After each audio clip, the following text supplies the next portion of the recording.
You mentioned styles and how they play out. Obviously, with Bivol, another great style matchup just below that 168. You mentioned his name earlier, Caleb Plant versus David Benavidez. Yeah. I mean, tremendous fight. You know, Caleb only has the one loss to Canelo, who was pound for pound at the time, coming off a great win with Stephen Breadman Edwards. And you know, David Benavidez has been kind of the boogeyman, so to speak. You know what I mean, for a couple years now. Stylistically, how does it play out in the ring? Is it like a setting traps? Their style's going to make magic happen, and it's going to be good. But not only that, I want to say this before we get into like breaking it down from my perspective. You just mentioned these names and these fights from really two divisions, right? And we're probably going to talk about a third one, right? But I'm not going to talk too long. I'm just going to tell you why I said this, and I'm going to tell you why I'm saying what I'm about to say now. Boxing is well alive. So when you hear the bullshit that boxing is dead, there's no fights, the YouTubers that took over the audience, boxing has survived the recession, survived the 30s, the 40s, start from the 20s, but I started from the 30s and we're gonna work up to, so there's always gonna be a downtime and a pickup time. This is the time that boxing would be looked at, the 80 era. That was my era, the 80 era. The 80 era was smoking. Look at the light heavyweight, look at the lightweights, look at the 40 pounders, look at the 35, the 40, the 47, the 54, the 60. You can even throw for good measurements, you can throw the 68 in there, the 75. But if you just take that lightweight all the way up to super middleweight, you not even deal with the heavyweights, which ain't nothing to sneeze at. Because there's matches to be made there, and you say boxing is dead? How dare you?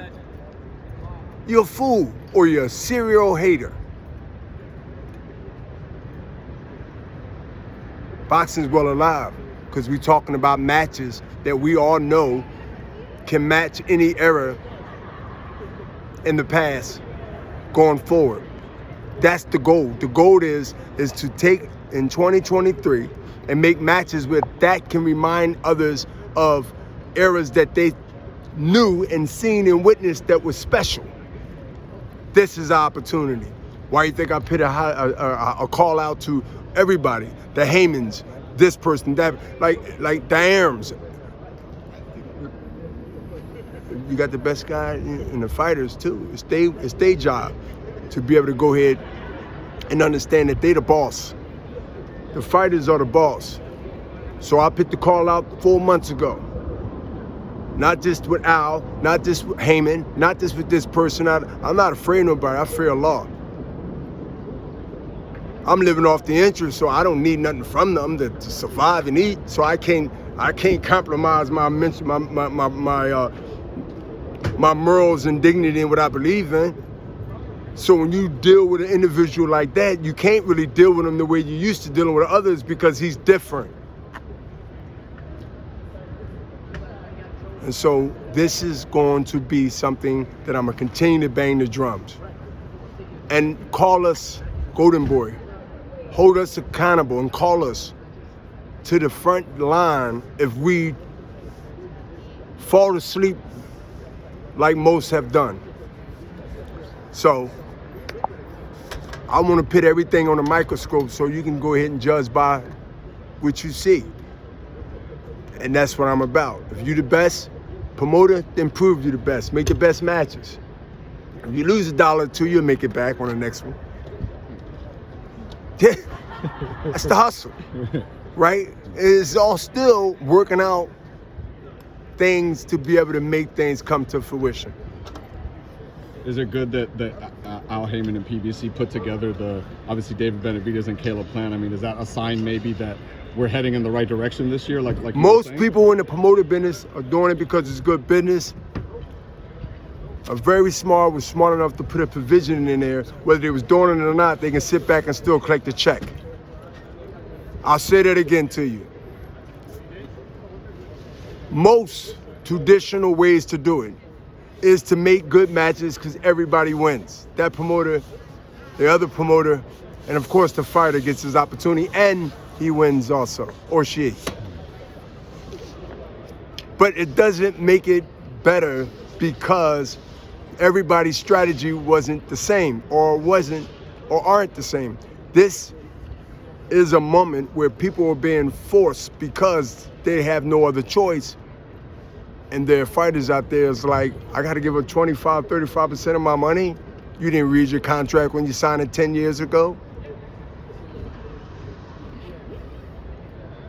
The game is over, getting overpaid for fights that wasn't worthy based on 4-rounder, 6-rounder, 8-rounder, 10-rounder, 12-rounders. When the world went up, everybody spread out and go to different houses. So now I got to make sure that the door ain't cracked at Golden Boy so the flood won't just come in there. We got to screen everybody. Everybody's scattered. But then when they look at their contract, they be like, oh, I didn't know I had to give you 25%. Well, what do you think Bernard Hopkins, look at, you seen it. See what? Trust me, you seen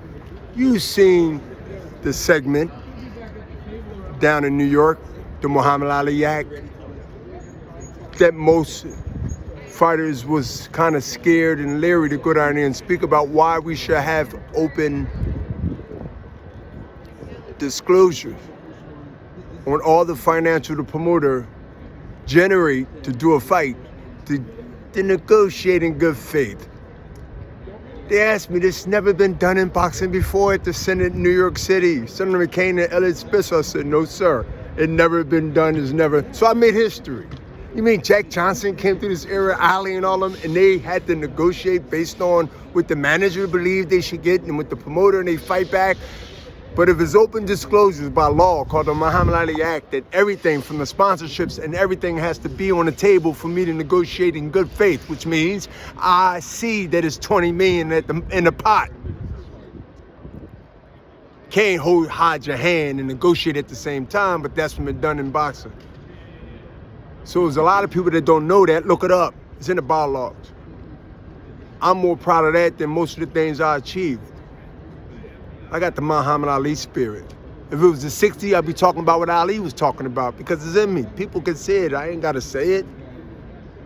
I went against the grain, and most of the respect I get for it because I took them on, the kings all the way down, and I still became who I became. Doesn't that give me more credibility? To me, that's more powerful than having money.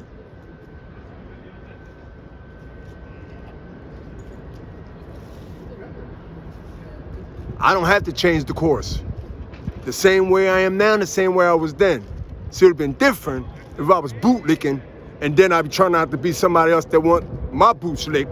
They will expose me. But you can't do that with B-Hop. Only thing he got, here he go again, dog, here he go again. That's all you can do. That's a compliment. Facts, that's a compliment to me. He's been consistent. I might not like him, but he's been consistent. Is he crazy? And I end with this. Or is he crazy as a fox? Good afternoon.